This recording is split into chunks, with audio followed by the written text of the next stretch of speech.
Hello everyone, welcome to SKU Digital Learning Classes. My name is Anjali Mishra in Department of Nursing and today's our topic is sensory organ. So before the sensory organ we have to know what is anatomy. सबसे पहले हमें क्या जानना पड़ेगा कि anatomy क्या है, ठीक है। तो anatomy is the branch of medical science concerned with structure of the human body, ठीक है। एनाटॉमी क्या है? एनाटॉमी हम क्या पढ़ते हैं, जो ह्यूमन बॉडी की स्ट्रक्चर होती है वो स्ट्रक्चर पढ़ते हैं कि जो हमारी ह्यूमन बॉडी है वो किस चीज़ से मिलकर बनी हुई है। सो जो group of cells is called tissue and group of tissue is called organ, group of organ is called system and group of system is called body. So cell से ऑर्गन्स, सेल से tissue, tissue से organs, organ system और system से body. तो हम अपनी body में कम से कम 12 प्रकार के सिस्टम्स पढ़ते हैं, उन्हीं में से एक सिस्टम होता है हमारा सेंसरी सिस्टम।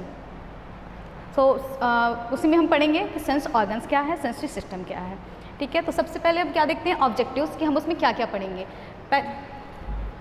पहले तो इंट्रोडक्शन कि सेंसरी ऑर्गन क्या है, then types of the sensory organ, sensory organ कितने प्रकार के होते हैं, कौन कौन से सेंसरी ऑर्गन्स होते हैं।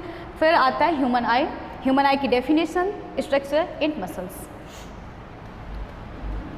सो इंट्रोडक्शन हम देखते हैं कि सेंसरी ऑर्गन क्या है या सेंस ऑर्गन्स क्या हैं, ठीक है। Sense organs are the specialised organs composed of sensory neurons which help us to perceive and respond to our surroundings. Sense organ क्या है? एक स्पेशल प्रकार के ऑर्गन्स हैं जो किससे बन के मिलकर बने होते हैं, न्यूरॉन्स से, ठीक है। और क्या कहते हैं, जो हमारे इन्वायरमेंट होता है, जो सराउंडिंग एरिया होती है, वहाँ से हम क्या इम्पल्सेस मिल रहे हैं, क्या हम रिसीव कर रहे हैं, उसका क्या रिस्पॉन्स दे रहे हैं, वो सब का काम कौन करता है? Sense organs. सेंस ऑर्गन्स हमारे जो आसपास की सराउंडिंग्स की जो इम्पल्सेस होती हैं वो रिसीव करती हैं, रिसीव करके वो ब्रेन तक ले जाती हैं, देन ब्रेन हमारा डिसाइड करता है कि हम क्या रिस्पॉन्ड करेंगे इसका, ठीक है। तो next type of sensory organs. Sensory organs कितने प्रकार के होते हैं? तो देयर आर 5 सेंस ऑर्गन्स। यहाँ आप क्या देखते हैं कि हमारी बॉडी में 5 सेंस ऑर्गन्स होते हैं। कौन कौन से? आइज़, ईयर्स, नोज़, टंग और स्किन। आइज़ का काम क्या होता है? विजुअल। आइज़ में क्या करते हैं? हम देखते हैं। देन ईयर्स का काम होता है हेयरिंग, नोज़ का काम होता है स्मेल, और फिर टंग का काम होता है टेस्ट, और स्किन का काम होता है टच।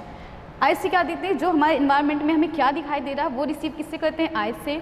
हमें सराउंडिंग एरिया में क्या सुनाई दे रहा है वो किससे रिसीव करते हैं? ईयर से। हम क्या टेस्ट कर रहे हैं, सोर है, स्वीट है, सॉल्टी है, ये रिसीव किससे करते हैं? टंग से। और हमें क्या टच हो रहा है, जो इन्वायरमेंट है वो कैसा है, हॉट है, कोल्ड है, जो भी है वो किससे टच करते हैं? स्किन से। तो ये हमारे सेंस ऑर्गन रहे, आइज़, ईयर, नोज़, स्किन और टंग। अब आता है ह्यूमन आई। जो हमारा फर्स्ट सेंसरी ऑर्गन है वो कौन सा है? ह्यूमन आई। तो अब पढ़ते हैं ह्यूमन आई की डेफिनेशन कि ह्यूमन आई क्या है। Eye is the sensory organ which is situated in the orbital cavity of skull. Eye क्या है? एक सेंसरी ऑर्गन है, ठीक है। वो कहाँ सिचुएटेड होती है? ऑर्बिटल कैविटी में। जो हमारी ये एरिया की जो कैविटी होती है, फ्रंटल बोन और ज़ाइगोमैटिक बोन के जो बीच में कैविटी पाई जाती है उसे ऑर्बिटल कैविटी कहते हैं, और जो हमारी आई होती है उसी ऑर्बिटल कैविटी में सिचुएटेड होती है। फिर आता है it is also called organ of vision. अभी बताया था कि जो आई का काम होता है वो क्या होता है? विजन का होता है। सो इसे हम ऑर्गन ऑफ विजन भी कह सकते हैं, मतलब देखने का अंग, ठीक है। फिर आता है it is spherical in shape. इसका शेप क्या होता है? स्फेरिकल। स्फेरिकल का मतलब आप ओवल शेप भी बोल सकते हैं या स्फेरिकल शेप भी बोल सकते हैं, अबाउट राउंड शेप, ठीक है। ये रही हमारी आई। देन देखते हैं स्ट्रक्चर कि हमारी जो आई है वो कैसे बनी हुई होती है, किस चीज़ों से मिलकर बनी हुई होती है। तो eye is made from accessory organs and layer of eye. Eye किससे मिलकर बनी होती है? एसेसरी ऑर्गन्स और लेयर्स से। एसेसरी ऑर्गन कह सकते हैं कि जो हेल्प करती हैं, जो सहायता करती हैं, उन्हें कह सकते हैं एसेसरी ऑर्गन्स। एसेसरी ऑर्गन्स में आते हैं हमारा आईब्रोज हो गया, आईलेट्स हो गया, आईलैशेस, लैक्रिमल ग्लैंड्स। आईलैशेस और आईलेट्स, अगर आईलैशेस और आईलेट्स नहीं होंगी तो हमारी आइज़ में जो भी डस्ट आ रही है, जो भी धूल मिट्टी कण आ रहे हैं वो डायरेक्ट चले जाएंगे। तो आईलैशेस और आईलेट्स क्या करती हैं? हमें जो इन्वायरमेंट से डस्ट माइट्स या फिर धूल कुछ भी आ रहा है उससे प्रोटेक्ट करती हैं। सो ये एसेसरी ऑर्गन है। लैक्रिमल ग्लैंड क्या कहते हैं? लैक्रिमल ग्लैंड को हम ग्लैंड ऑफ टीयर्स भी कह सकते हैं। आंसू की ग्रंथि वो क्या करती हैं? हमारी आइज़ को क्लीन रखती है। देन लेयर्स ऑफ आई, ये तो हमारी हो गए सिर्फ एसेसरी ऑर्गन कि कौन कौन से एसेसरी ऑर्गन से मिलकर बने हुए होते हैं। आईब्रोज हो गए, आईलैशेस, आईलिड्स और लैक्रिमल ग्लैंड, ये रही एसेसरी ऑर्गन। अब आते हैं लेयर्स ऑफ आई पे। आई में हम 3 लेयर्स पढ़ते हैं। पहला कौन सा? Outer layer, then middle layer और इनर लेयर। आउटर लेयर में 2 स्ट्रक्चर पढ़ते हैं, स्क्लेरा और कॉर्निया। मिडिल लेयर में 3 स्ट्रक्चर्स पड़ते हैं, iris, choroid and ciliary body. Then inner ear में भी सिर्फ एक ही स्ट्रक्चर पड़ते हैं, रेटिना, जो कि मोस्ट इम्पॉर्टेंट लेयर होती है आई की।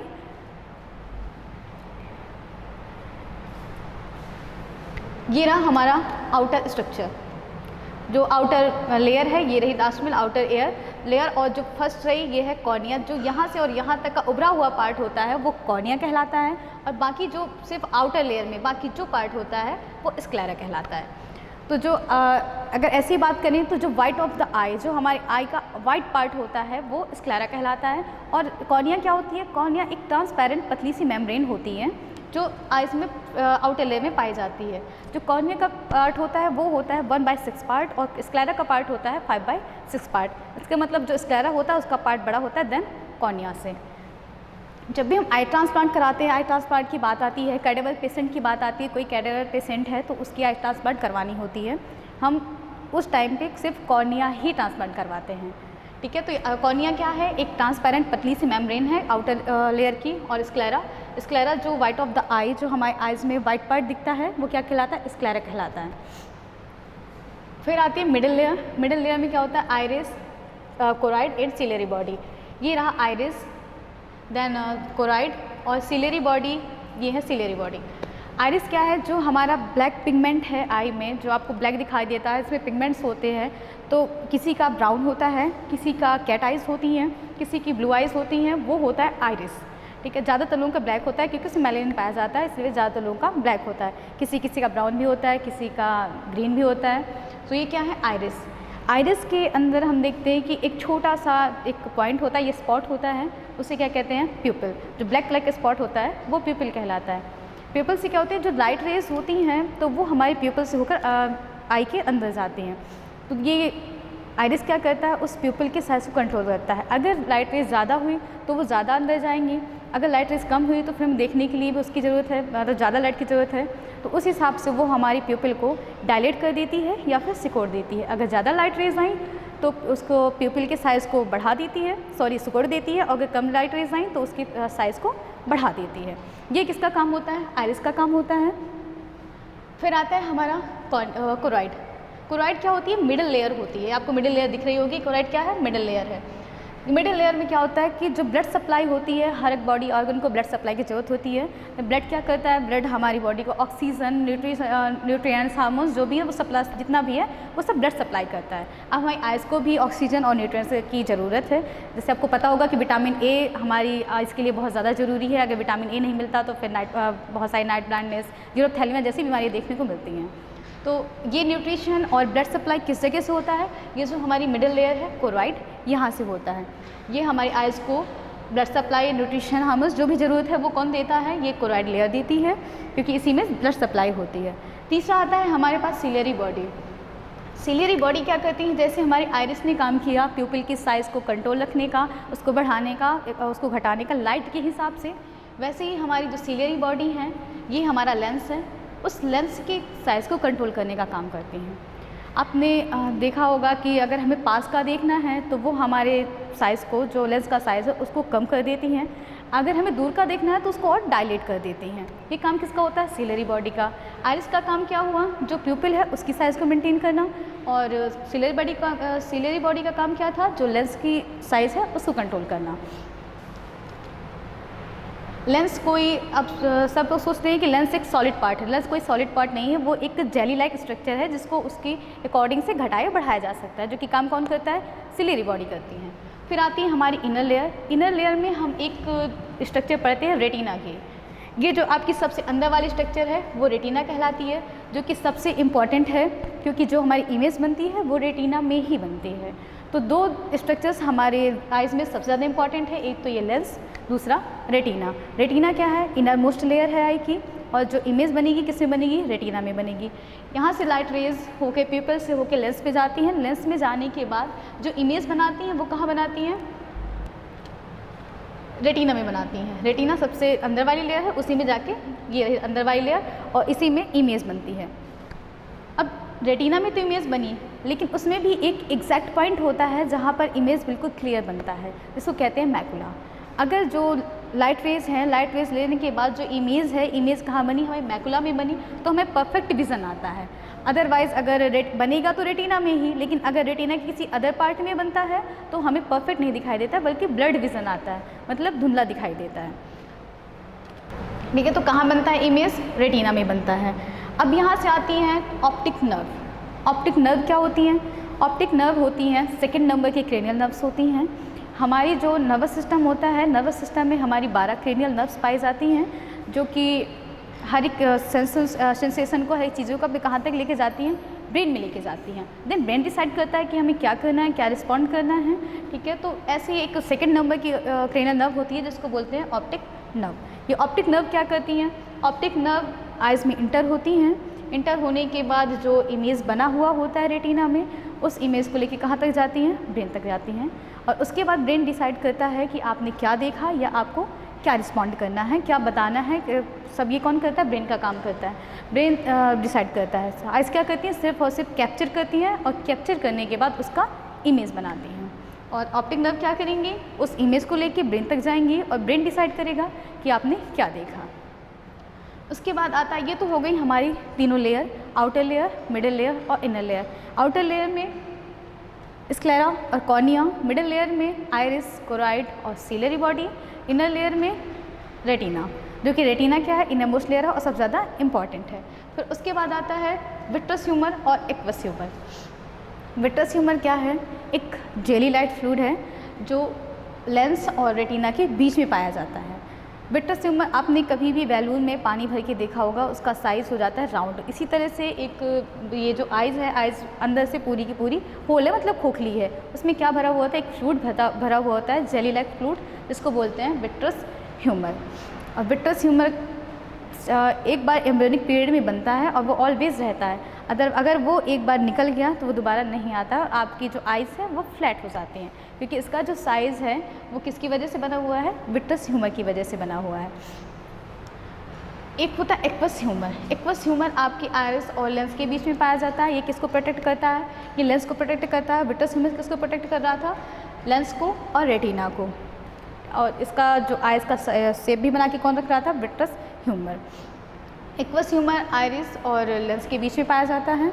वो लेंस को मतलब लेंस को प्रोटेक्ट करता है, और ये आता जाता रहता है, मतलब बनता है फिर बिगड़ जाता है। आपने हमेशा देखा होगा कि आइज़ में पानी आ जाता है, वो आपका एक्वस ह्यूमर ही होता है। विट्रस ह्यूमर आता जाता रहता है, मतलब बनता है फिर बिगड़ जाता है, लेकिन विट्रस ह्यूमर एक बार ही आता है और वो पूरी लाइफ वही चलता है। दिन हम पढ़ते हैं eye ball muscles of the eye. अब आइज़ के लिए बहुत सारी मसल्स रिस्पॉन्सिबल होती हैं। अगर आइज़ में मसल्स नहीं हुई तो हमारे आइज़ का मूवमेंट नहीं होगा। बॉडी मसल्स नहीं होंगी तो बॉडी का मूवमेंट नहीं होगा। इसी तरह से आइज़ में भी मसल्स होती हैं, अगर आइज़ में मसल नहीं हुई तो उनका मूवमेंट नहीं होगा। The eye ball is move by 6 muscles. Eye ball क्या कहती हैं? 6 मसल्स होती हैं जो रिस्पॉन्सिबल होती हैं हमारी आई बॉल के मूवमेंट के लिए। फर्स्ट मसल देखिए कौन सी है? Superior rectus muscle. Superior rectus क्या करती है? Move the I upward. Eye ball को ऊपर साइड, जब आप ऊपर देखते हो मतलब आपकी आई बॉल ऊपर जाती है तो उसमें कौन सी मसल रिस्पॉन्सिबल करती है? Superior rectus. फिर आता है inferior rectus, move the eye ball downward. जब आप आई बॉल को नीचे देखते हो, नीचे साइड लाते हो, मतलब जब आप नीचे की ऑब्जेक्ट देखते हो, तब काम कौन सी मसल करती है? Inferior rectus. फिर आती है middle rectus, move the I inward. जब आप आई बॉल को अंदर साइड ले जाते हो, अंदर मतलब जब साइड पे देखते हो तो अंदर साइड आई बॉल जाता है, उसके लिए रिस्पॉन्सिबल कौन सी होती है? Middle rectus. देन आता है lateral rectus, move the I outward. जब आप आउटसाइड देखते हो तो कौन सी मसल्स रिस्पॉन्सिबल होती हैं? Lateral rectus muscles.